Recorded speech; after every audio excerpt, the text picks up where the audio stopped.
Hey guys, welcome back to my channel, and this story is going to be something a little bit different. So this was actually my first Thor fanfiction before my Loki and Ingrid series. So yes, my Loki and Ingrid series will likely continue at some point. I am taking another break from it. I take breaks periodically. I got burned out, obviously. That happens. I have an idea for a new thing. I have an idea for an original thing that I want to do.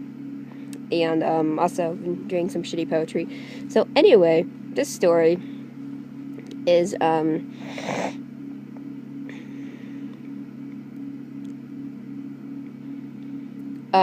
actually the first fanfiction I wrote, and I wrote it pretty soon after Infinity War.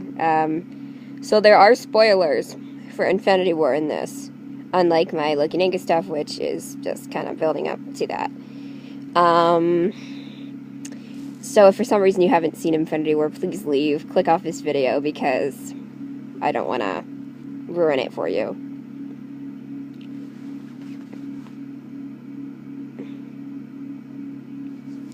Alright, let's go. Not a place.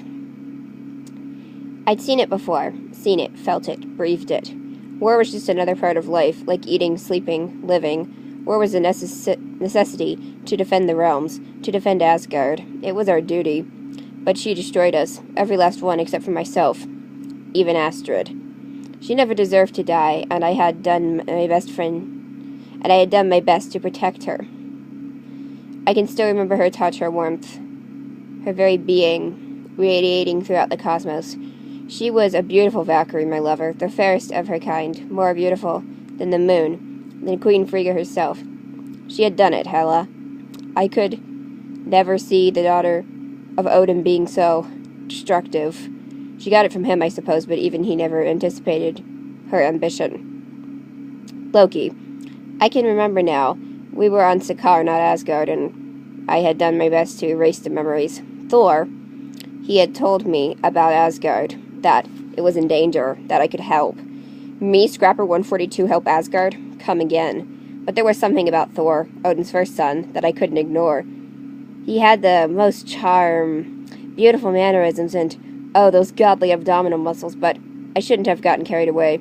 I had to remember that I served the Grand Master now, and no one ever leaves Sakaar.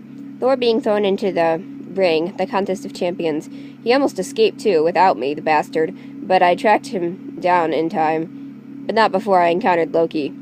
The youngest Odin's son, maybe not. He was Loki Laufeyson of Jotunheim, really, but I wouldn't take time to pay it heed. Where his brother was strong and fair, Loki was small and dark, the contrast. The frost giants, even with Asgardian magic, would never be an ally. He wanted favor. He wanted love. He thought the Grand Master was his last chance, as did I. We were both meant for a greater destiny. That is certain, but at the time we were simply two lost souls. At the end of the line, out of luck, out of love, and out of hope. Where I turned to the bottle, he turned to his own tricks and magic to forget his sorrows. Little did I know of Loki's true power. I came up with the plan to race him for Thor, and the escaped champion. Little did I care if they died, if I returned them to the Grand Master. But I still couldn't forget Thor and his body. Maybe I was having second thoughts. I remember the voice now, cutting through, cold, unwavering, mocking me. What have you done? I knew he would bend at his name being wounded, as I retorted. I don't answer to you, lackey. His hand clenched around my arm abruptly, his voice frigid. It's Loki, and you will answer to the Grand Master. Would I? I had for all this time, but now? It was more than Thor, really. It was Asgard, my home. I had even lost everything I loved, but I could save them. I could do it for Thor, for myself. No, I couldn't. I wasn't that brave, even I knew it. I couldn't help it. I hit him in the face, hard. But he brought his best fight. He had skills for sure, which was more than I ever would have liked to admit. I could feel his icy hands slide along my skin uncomfortably, snaking up my sleeve, yanking it up. Out of breath, he gasped, "You're a Valkyrie! I thought the Valkyries all died gruesome deaths." No, I wasn't a Valkyrie. I was Scrapper 142 of Sakaar, no more, no less. I couldn't help it. The memories came flooding back as I pinned him to the wall in an instant. I would be glad to see him die a gruesome death, just like the Valkyries. I was prepared. This was no brother to Thor. Choose your next words wisely, I spat. His eyes were deceiving. His voice, I'm terribly sorry, then all faded to black. I could see it all play before my eyes again, clearer, more painful than ever before. There she was, Hela with her swords, to kill us all, to kill me. There was Astrid, my love, dying to save me. No, I wanted to move to scream, but I couldn't. How could Hela still be alive? How had Odin failed us? There was no time. I was going to find Thor. After that, I would kill Loki if he ever escaped this place. Well, not now. I'd let Thor decide his fate, but capturing him turned out to be a brilliant idea. You came back? I could hear Thor's voice now, softly behind the door. I shouldn't be spying, not really, but I had to see what was going on after Loki returned, alive. I thought you were gone, on Sakaar. You were the one who left me. Loki sounded hurt, but I could see the tiniest smile appear on his lips. I'm sorry, brother, I should have trusted you. No, even I wouldn't trust me. Loki's grin was not a lie, even I could read it. Oh, Astrid. She may have had a war face, but her smile behind closed doors. No, I shudder thinking about how Loki could ever replace her. Thor, though, he was beautiful, strong, funny. He could protect even the fiercest fighter. Not that I would need it, but it would be nice to have. The hug that followed was brief, awkward, and it looked like Loki was suffocating for every moment of it, but the smile on his face as he came out was undeniable. It faded quickly. I had been spotted. I froze. You again? You're everywhere. What are you? A mortal? Another of Thor's relics? He was jealous. He thought Thor loved me. That he had no room for his own brother. It's very different.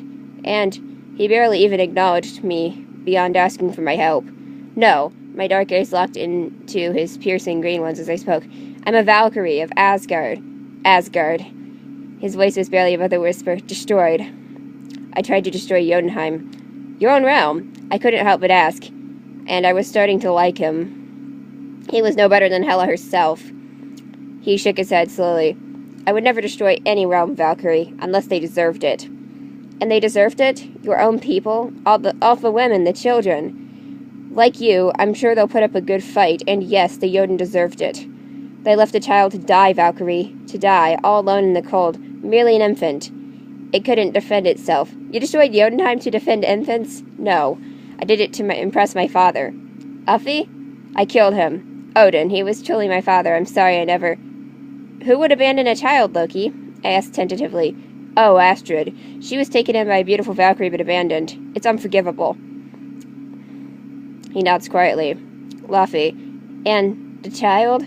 I can feel the air quivering between us as Loki turns abruptly and storms out. A storm to rival even Thor. I breathed quietly, relieved that the survivors are safe. It was the Tesseract that led Thanos here in search of Loki's possession. It was his, from Jotunheim, and we all know what Thanos' plan is. I shiver again. One half of the Asgardians, dead. First Hela obliterating the army, then Surtur obliterating Asgard. No, Asgard is not a place. It's a people. But even that very essence was being torn apart. That's the last pod. Go!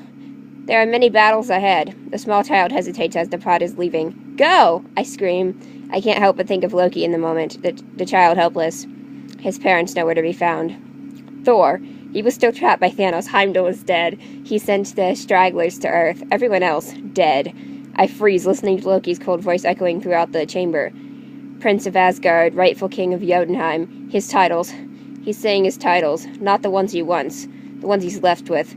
I have to save Thor to get to him, but there isn't time. Who knows what will happen? I can feel my voice whisper his name, but it's drowned by Loki's declaration of allegiance to Thanos. Undying, you say? Choose your next words wisely. I can hear Thanos. I have to go if I'm going to leave. There is nothing I can do for Thor except pray to the gods that he will be rescued, but... He said it. Loki's the Prince of Asgard. Asgardian, not Jotun after all. We're born one way, but we choose our own way, and he's choosing allegiance. I know I have to leave, but something keeps me mesmerized on the spot. the blade of the knife Loki is holding to Thanos' throat. He isn't choosing allegiance. He's choosing death. Thanos has it now. He got what he wanted, the Tesseract. 2 of the 6 stones he needs for the gauntlet. Someone has to stop him. Loki has a higher destiny, he always did, but even I know that. He's no match for the Titan's hands. He'll never be a god. That's what he says as Thanos breaks his neck, disposing of him freely. I know I can't protect Thor. No, I must. Another lover, another lost cause. I hear it as Loki hits the ground, lifeless, and Thor screams, as I feel the ship splintering apart, and myself being thrown into space. I can almost hear Loki now. What have you done? I just saved us, again. But you saved us the first time. I utter a silent thank you as the memory fades and I'm plunged into the cold depths of space. You reminded me what I had to fight. Who I was fighting for. I'm slipping, then I feel it. The last remnants of Heimdall's magic, wrapping around me in a tight hug. This magic feels different, though. Heimdall's always had an incandescent rainbow quality to it. This magic is a flash of a single color. Green, with a hint of gold.